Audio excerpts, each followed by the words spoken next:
وہ کل شب چاند بھی تم سے ناراض تھا، وہ بڑے ہی معصومہ انداز سے بولی۔ کیوں بھلا؟ وہ بولا، کسی معصوم کو کوئی اتنا انتظار کرواتا ہے؟ تم نہیں جانتی کہ تمہارے دیدار کے بنا میں کتنا سہم جاتا ہوں۔ وہ بولی، نہ کیا کرو اتنا انتظار، ویسے بھی میں تمہاری حدوں سے نکلنے والی ہوں۔ وہ بولا، پریشان ہوتے ہوئے کہ کیا کہنا چاہتی ہو؟ وہ بولی، میں کسی اور کو سونپنے والی ہوں۔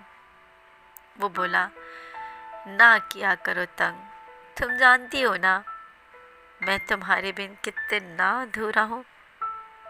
وہ بولی، یہ جان لو تمہارے اور میرے بیچ یہ سرحد جو بس ایک دیوار کی مانند تھی، اب ایک مکمل کیفیت بننے والی ہے۔ وہ بولا، تم کہنا کیا چاہتی ہو یمن؟ وہ بولی، میں تمہیں بھولنا چاہوں بھی تو ناممکن ہے۔ وہ بولا، کیوں تنگ کر رہی ہو؟ ادھر میری طرف دیکھو۔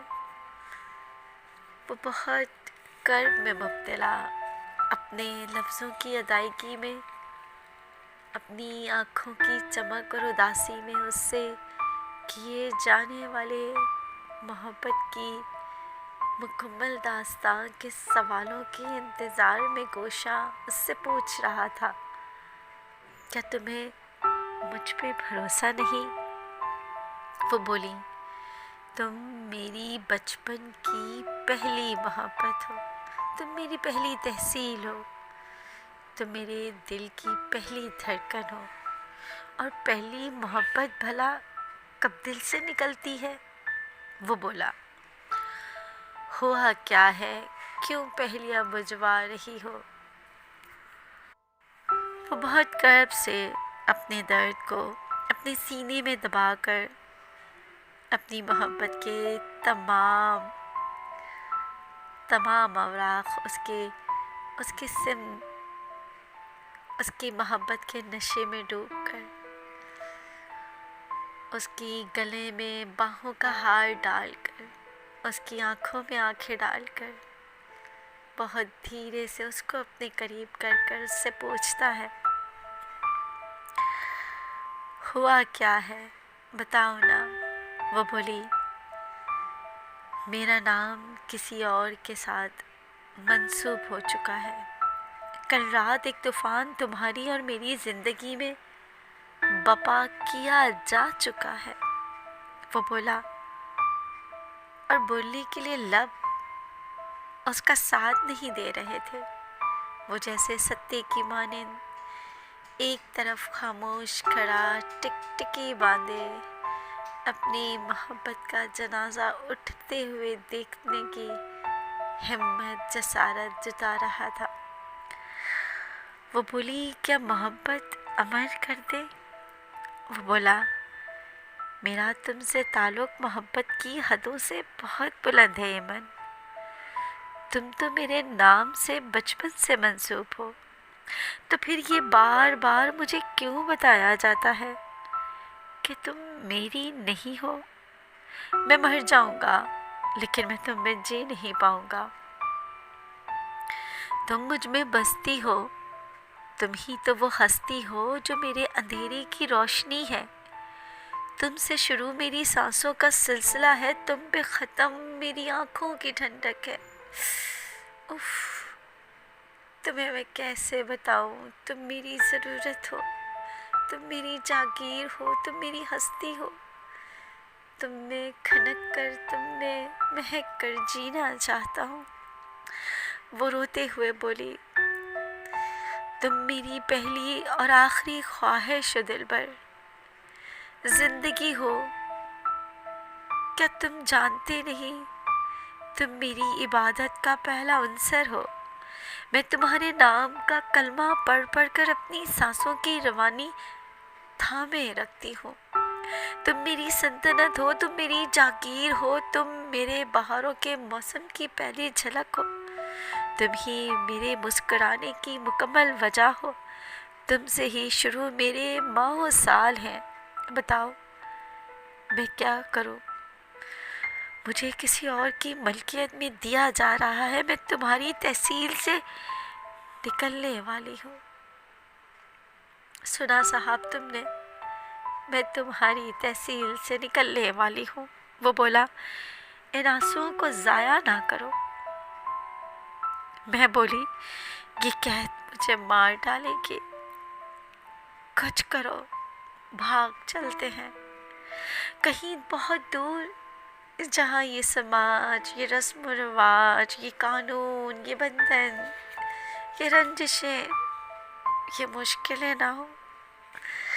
کہیں کسی خوبصورت صحرا پہ اپنا آشیانہ بناتے ہیں۔ یہ غلبہ سب تھم جانے والا ہے۔ وہ بولا، آؤ یہاں، جب تلک یہ چاند روشن ہے، اس کی روشنی ہمیں رستہ دکھائے گی، ہم ساتھ رہیں گے، یہ میرا ایمان ہے۔ تم میرے ہاتھوں کی لکیروں میں بچپن میں ہی لکھ دی گئی تھی۔ وہ ساتھ چاندنی کی روشنی کے ڈھلنے کے انتظار کر رہے تھے۔ چاند اپنی چاندنی میں گم اپنی چاہت کی تشنگی کو مکمل کرنے کے خاطر بس ایک دوسرے میں غافل وفا ہو تو وہ محبت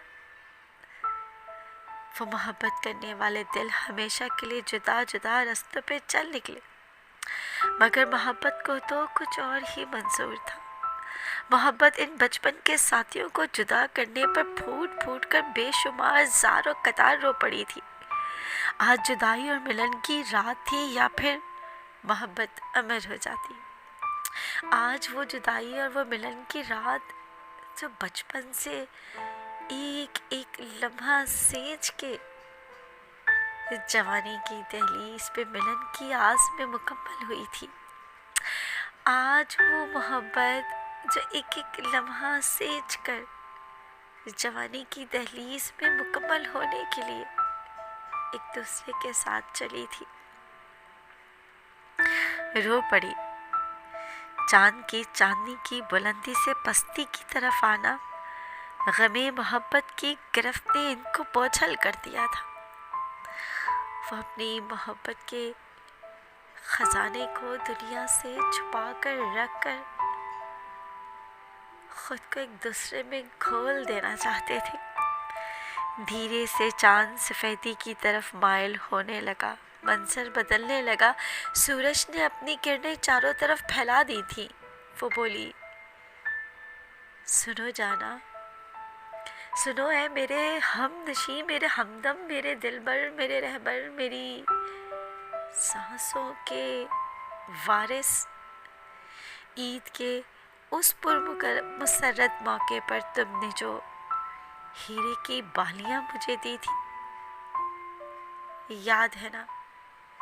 آج وہ میں اپنا حسن، اپنا جلوہ، اپنا دیدار تمہیں کرانے کے لیے پہن کر آئی ہوں۔ آج یہ بالیاں ہمیں امر کرائیں گی۔ وہ سہم گیا، وہ ڈر گیا، نہیں ایسا درست نہیں ہے ایمن۔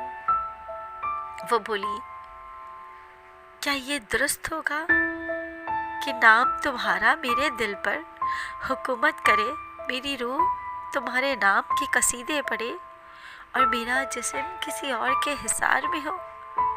وہ بولا،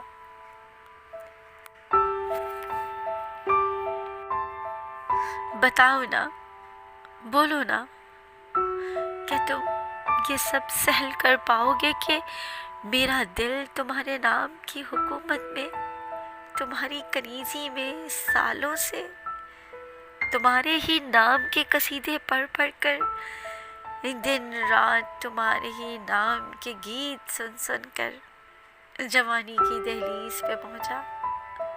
تو یہ زمانے کے رسم و رواج، یہ قانون، یہ بندھن، یہ رنگ اور نسل کا تصادم تمہیں مجھ سے دور کر دے گا؟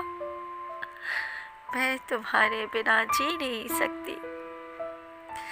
کرو فیصلہ، محبت کو امر کرو، یہ لے چلو مجھے کسی اور جہاں میں۔ وہ اس کی آنکھوں میں آنکھیں ڈال کر بے اختیار رو پڑا۔ لاؤ پھر بالیاں، دو محبت امر کرتے ہیں، ساتھ مر کر دنیا کو دکھا دیتے ہیں کہ صرف جسموں کا ملن ہی محبت کی تکمیل نہیں، روح بھی ملا کرتی ہے۔ اور پھر دونوں ہاتھ میں ہاتھ دیے اپنی اپنی روحوں کے سفر کی پرواز میں متصل، محبت کو امر کرنے کی خاطر دنیاوی رشتوں کو چھوڑ کر، دنیا سے اپنا تعلق توڑ کر امر ہو گئے۔ ہائے آج گاؤں کی ایک معصوم سی شوق چنچل سی لڑکی کسی کے عشق میں، کسی کے ساتھ محبت کے امر کردہ مراحل میں اس قدر آگے بڑھ گئی کہ صبح طلوع ہونے والا سورج دونوں کی محبت کی امر کی داستانیں سارے قبضے، دیہات، گاؤں، شہر، گلی محلے میں پیار کرنے والوں کی زبان پہ جاری تھے کہ دیکھو محبت امر ہو گئی، کہ دیکھو وہ جدا ہو کر بھی جدا نہ ہو سکے، کہ دیکھو ہائے ایک اور سسی بنو ہم سے جدا ہو گئے، محبت امر ہو گئی۔ شکریہ۔